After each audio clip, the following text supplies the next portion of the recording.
What's up, YouTube? I'm JT here. He was Salt from Delco. Back after months and months, with a video. It's been a real long time since I've been up here. Things have been a little crazy, you know, last 4 or 5 months, but I am back. And just wanted to do a quick video real quick. Obviously, our birds are 5-0, which is all good. But yesterday's game, I'm not gonna lie to you. It had me sleeping last night as if we lost the game. Now I didn't want to do this video right after the game yesterday because I would have just been, talking and acting off of pure emotion. But I haven't had, all this time to calm down through the day. I realized that we are 5-0, but I seen a lot of troubling things yesterday. Now, granted, I thought Arizona, would be up to task, ready to come out and play. That they weren't just going to lay down. They had the Zach Ertz factor. I mean, I don't know how big of a deal that really was. But the game, as far as how we started out offensively, was great. I mean, it's what we've been accustomed to, the previous 4 games. But just the way things, unfolded, especially in the second half. And I'm going to get to the defense. But I said this before the game. Arizona doesn't have the defense to be able to contain this offense, but they did. And that just bothered me. You can't sit there and tell me that Arizona's cornerbacks are that good that they're able to basically make A.J. Brown disappear the whole entire second half. Not buying it. Not buying it at all. Now, I know we had a couple drives going, in the second half. Really bad holding penalties, set us back. We had to settle for a field goal the first drive after halftime. Second time we had the ball, we got down, I think, close to the 30-yard line, holding penalty. Jalen Hurts takes a couple sacks, and which is another thing about we are having trouble picking up blitzes. What I don't understand is where are the hot reads, when that happened. I know Jalen had very little time to throw the football, but I mean, there's got to be like a few hot reads for him to go to in a situation like that. And we saw this in the first game when the Lions constantly blitzed and we were having trouble picking it up. And yeah, I know what it is when they send more guys that you could block, but I would have figured, by this point they would have things figured out in terms of that. But nonetheless, the offense really stalled out in the second half, and I was really expecting a big offensive explosion. We were inside, we didn't have to worry about the weather conditions. I mean, I really thought this team was just going to go out there, and I'm not saying that, it could have gone the other way. Like I said, I want to get into the defense. But I expected big things on offense yesterday. So, I was terribly let down by that. But again, we're 5-0. The defensive side of the football. I mean, just like the offense in the second half looked like last year's offense, without no A.J. Brown out there. The defense, we're not throwing Steve Nelson and Michael Jacquet out there. You got Darius Slay and James Bradbury as your cornerbacks.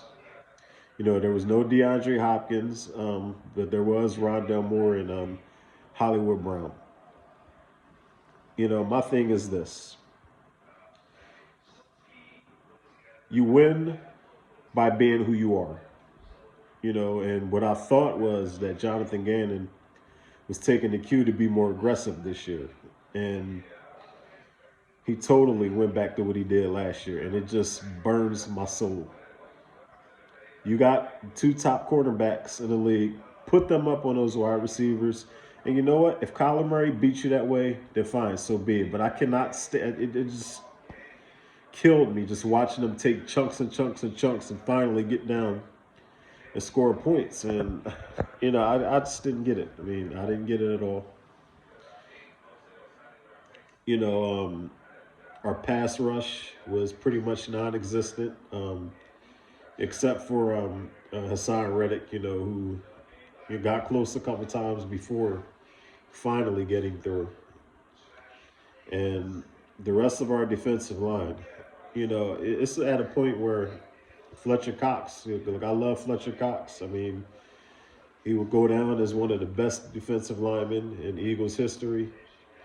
But you can pretty much see, I mean, I think he's just about cooked. Um, you know, Brandon Graham, love Brandon Graham, and he's busting his tail out there with the playing time he's getting. But Josh Sweat, we're not getting anything out of Josh Sweat. We really need Josh Sweat to really step his game up. You know, Javon Hargrave, he made a couple nice plays in the run game. Jordan Davis made some nice plays, you know, in the run game. But we got to fix this pass rush. And I'm of the thought that, you know, when the trade market comes around, like, I don't know who they could get. I don't know, maybe call the Browns and see about Jadeveon Clowney, you know, his availability. But we got to do something with this pass rush, you know, to make these guys start getting home. The tackling yesterday was atrocious. I mean, it looked just like in the Lions game. You know, we missed tackles, and the third downs they were giving up, that 3rd and 17, I mean, I think I cursed aloud. I think everybody in this complex heard me. The way they gave up that 3rd and 17 play. And it just looked like watching them, the defense, like they had kind of like just checked out. Like it was nothing they could do. Now, the good thing is, I mean, they didn't let Arizona get into the end zone a ton, but they made the game much more stressful than it had to be. And like I said, you know, you got to give credit to Arizona. I mean, you know, they haven't won at home, I mean, which is crazy, but, you know, they weren't going to be pushovers.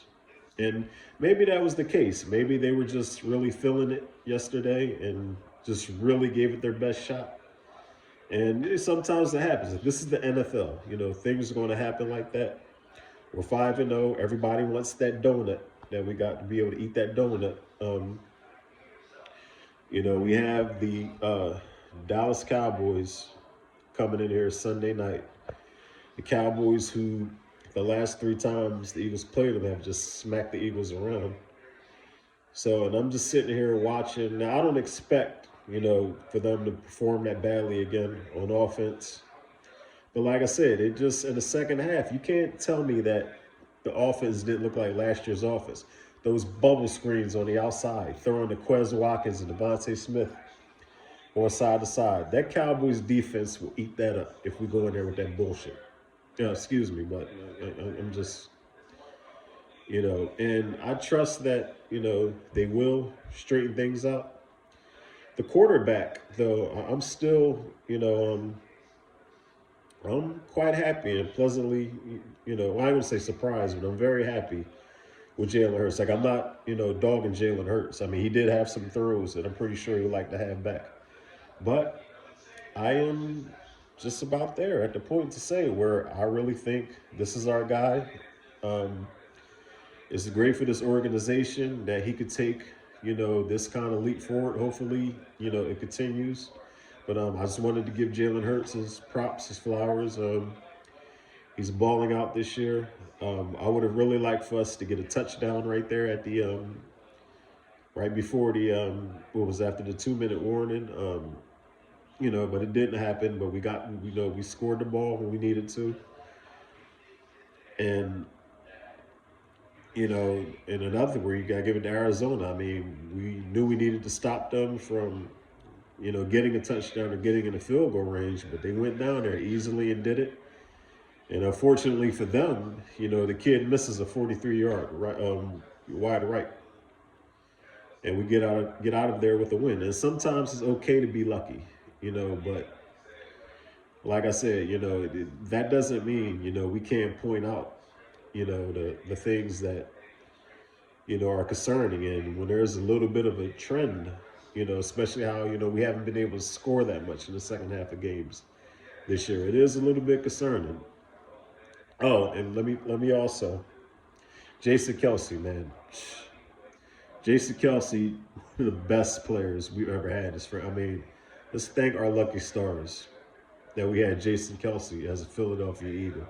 The way he was down there writhing in pain, I thought maybe like he hurt his knee or blew something up. And to see him come back in that game and battle like that, Landon Dickerson, the way they on that last drive where they ate up about 9 minutes off the clock. I mean, I loved it. Yeah, so like I said, I just want to give those guys props as well. But like I said, guys, it's nice to be 5-0, but the big one is coming up. This is the game where I figure coming into the season is the tell-all game for us to beat this Cowboys team. Now I know Dak more than likely won't be playing, but they got that defense, and that defense is real. You know, that defense is really real. And, you know, we have a chance on Sunday to really make a statement. It's all on the line for first place. We're at home. And, you know, like I said, I'll talk more about the Cowboys, you know, later in the week. I am going to start making more videos. But like I said, I just want to get up here. You know, I miss talking to you guys. I miss talking to all the other content creators. But I plan to be back and doing more videos. So, all I can say is 5-0. It's great. And we'll see what happens coming up this week. But I'm going to talk to you guys later in the week. Peace.